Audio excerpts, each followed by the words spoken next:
TS4 news కి స్వాగతం. ముందుగా ముఖ్యాంశాలు. కొత్త ఓటర్లను గౌరవించండి. భారత పౌరులకు ప్రత్యేక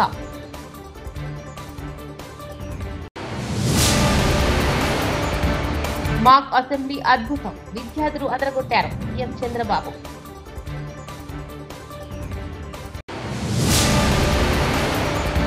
కాంగ్రెస్ పార్టీ బీసీలకు 42% రిజర్వేషన్ ఇస్తామని చెప్పి కేవలం 15% ఇచ్చి మోసం చేసింది కేటీఆర్.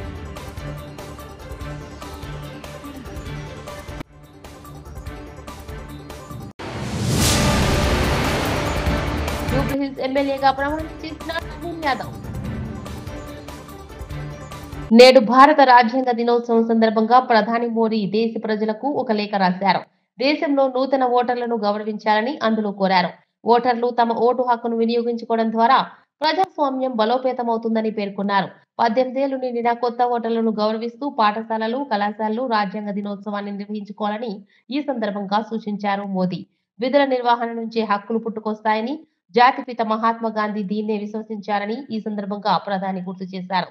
విధులను నిర్వర్తించడం అనేది సామాజిక, ఆర్థిక పురోగతికి పునాది వంటిదని స్పష్టం చేశారు. రాజ్యాంగ దినోత్సవం సందర్భంగా అమరావతిలోని అసెంబ్లీ ప్రాంగణంలో విద్యార్థులతో మాక్ అసెంబ్లీ నిర్వహించారు. ఇందులో పాల్గొన్న విద్యార్థులు సభ జరుగుతున్నంతసేపు ప్రజా ప్రతినిధుల్లా మారిపోయారు. వివిధ అంశాలపై చర్చించారు. అధికార, ప్రతిపక్ష నాయకుల్లా మాటల తూటాలు నిలిచారు. నిజమైన అసెంబ్లీని తలపించేలా విద్యార్థులు వ్యవహరించడం హర్షణీయం. మాత్రమే ఉంటాయి. ప్రతిపక్షానికి తగిన సమయాన్ని ఇస్తాను. ప్రభుత్వం నుండి సరైన సమాధానాలు రాబడతాను. సభా గౌరవం కాపాడటం మనందరి బాధ్యత.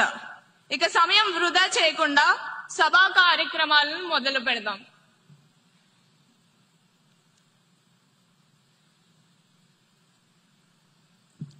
ఇప్పుడు క్వశ్చన్ అవర్ ప్రారంభమవుతుంది.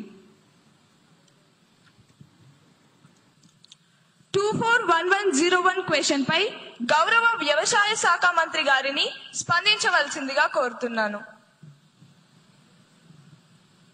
అధ్యక్ష, గౌరవ సభ్యులు అడిగిన మొదటి ప్రశ్న, ఈ సంవత్సరం ప్రభుత్వం ఎంతమంది రైతులకు విత్తనాలు మరియు ఎరువులు అందించింది అధ్యక్ష? దీనికి నా జవాబు అధ్యక్ష, 12 లక్షల మందికి. రెండో ప్రశ్న అధ్యక్ష, ఇటీవల వర్షాలు, తుఫానుల వల్ల పంటలు దెబ్బతిన్న ఎన్ని ఎకరాలకు ప్రభుత్వం నష్టపరిహారం ఇచ్చింది అధ్యక్ష? దీనికి సమాధానం అధ్యక్ష, 3.5 లక్షల ఎకరాలకు.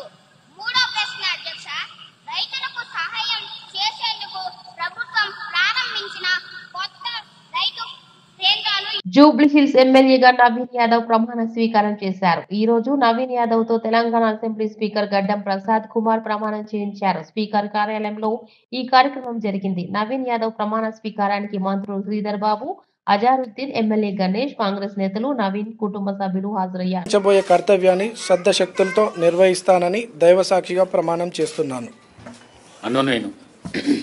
తెలంగాణ శాసనసభ సభ్యుడైన నవీన్ యాదవ్ వి అనే నేను సభ నియమాలకు కట్టుబడి ఉంటానని, వాటిని అనుసరిస్తానని, సభ మర్యాదలను పాటిస్తానని, సాంప్రదాయాలను గౌరవిస్తానని దైవ సాక్షిగా ప్రమాణం చేస్తున్నాను.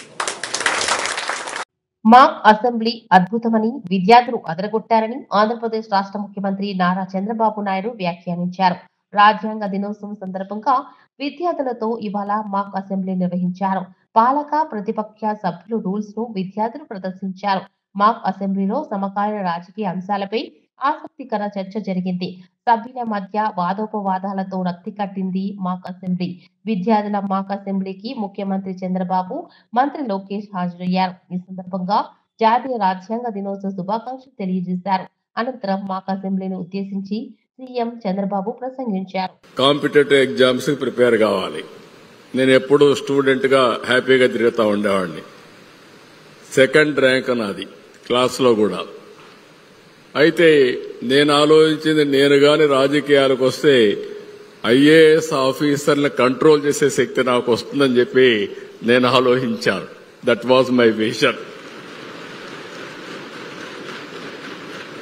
అయితే విజన్ ఉంటే సరిపోదు, మీరు గుర్తుపెట్టుకోవాలి పిల్లలందరూ. దాన్ని ఎగ్జిక్యూట్ చేయాలనే ఆలోచన మీకు రావాలి. నిరంతరం శ్రమ చేయాలి. అందుకే మీరు చూస్తే ప్రతి ఒక్కరికి సంక్షోభాలు రాకుండా ఉండవు. ఏ సంక్షోభం వచ్చినా, ఏ కష్టాలు వచ్చినా ధైర్యంగా ఎదుర్కోవడమే కాకుండా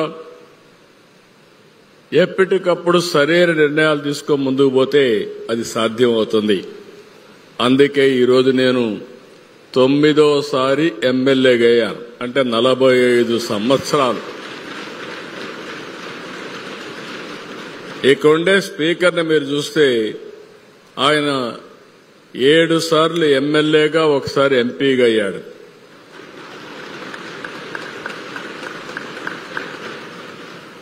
ఇంకొక పక్క నేను 30 సంవత్సరాల్లో మంత్రి అయ్యాను.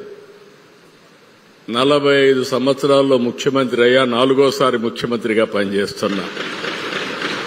అంటే ఎందుకు మీకు ఈ విషయం చెప్తున్నానంటే, అతి చిన్న వయసులో నేను ఎమ్మెల్యే అయ్యాను. మీరు అతి చిన్న వయసులో, నాకంటే చిన్న వయసులో మాక్ అసెంబ్లీలో ఎమ్మెల్యే పాత్ర నాకంటే సమర్థవంతంగా నిర్వహించాను. నేను ఫస్ట్ టైం అన్నా అటు ఇటు అనుకున్నాను, కానీ ఇప్పుడు మిమ్మల్ని చూస్తే టోటలీ కాన్ఫిడెంట్. ఒకప్పుడు ఇంత కాన్ఫిడెన్స్ ఉండేది కాదు. ఈరోజు అలాంటి ఒక నమ్మకం మీ అందరిలో కనపడుస్తా ఉంది. ఆత్మవిశ్వాసం కనపడుస్తా ఉంది. మా ఎమ్మెల్యేలు చాలా మందిని చూశారని తడబడేవాళ్ళు. మీరు ఒక్కరు కూడా తడబడడం లేదు. నేను పైన కూర్చొని వాచ్ చేస్తా ఉన్నా. నేను అదే పనిగా అందరినీ చూశాను. Wonderful performance. మీ కాన్ఫిడెన్స్ కి మరొక్కసారి అభినందిస్తున్నా. మామూలు కాన్ఫిడెన్స్ కాదు ఇది. అయితే మన భారతదేశానికి ఆత్మగా నిలిచిన సంబాల చిత్ర బృందం ఇటీవల వరంగల్లో సందడి చేసింది. నటుడు ఆది సాయి కుమార్ చిత్ర బృందంతో కలిసి భద్రకాళి ఆలయం 1000 స్తంభాల గుడిని దర్శించుకున్నారు. ఆది హీరోగా సంబాల చిత్రాన్ని యుగంధర్ ముని తెరకెక్కించిన విషయం తెలిసిందే. ఈ సినిమా డిసెంబర్ 25న ప్రేక్షకుల ముందుకు రాను.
కాంగ్రెస్ పార్టీ బీసీలకు 42% రిజర్వేషన్ ఇస్తామని చెప్పి కేవలం 17% ఇచ్చి మోసం చేసింది. కేసీఆర్ బీసీలకు 24% రిజర్వేషన్లు ఇస్తే రేవంత్ రెడ్డి కేవలం 17% మాత్రమే ఇచ్చాడు.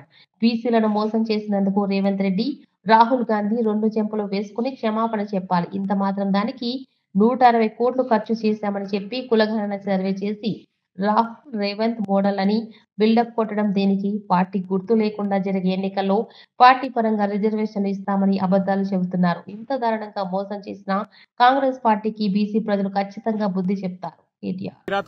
నాకే తెలియదు. మరి నేను ఇంకొక మాట కూడా అడుగుతున్నా. 42% అని చెప్పి కులగణన అని చేసి దానికి 160 కోట్లు ఖర్చు పెట్టి దానికి మళ్ళీ రాహుల్ గాంధీ కితాబులు ఇచ్చి ఇది రేర్ మోడల్. రేర్ అంటే ఏందట అంటే రాహుల్ రేవంత్ మోడల్ అట.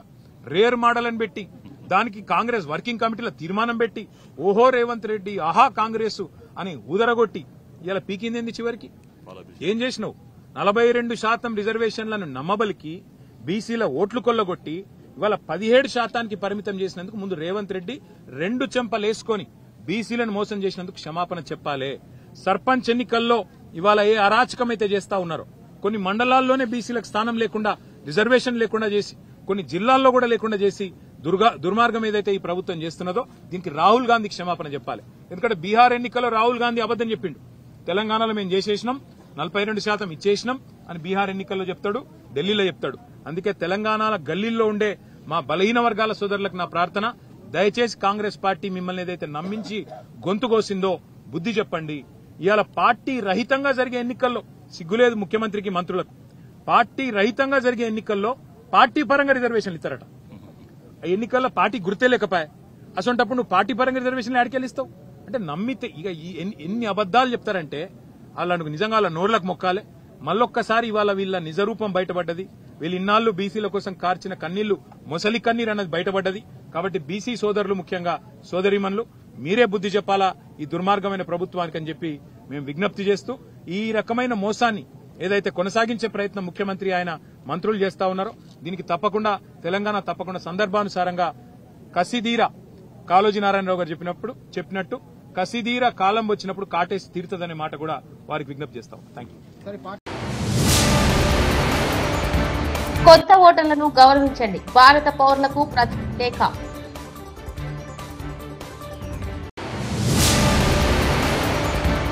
మాక్ అసెంబ్లీ అద్భుతం, విద్యార్థులు అదరగొట్టారు. సీఎం చంద్రబాబు.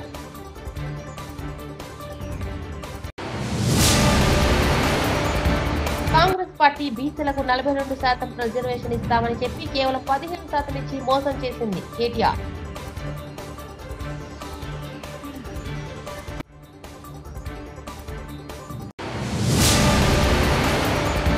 జూబ్లీహిల్స్ ఎమ్మెల్యేగా ప్రమాణం చేసిన నవీన్ యాదవ్. TS4 న్యూస్ ఇంతటితో సమాప్తం. చూస్తున్నారండి TS4 తెలుగు.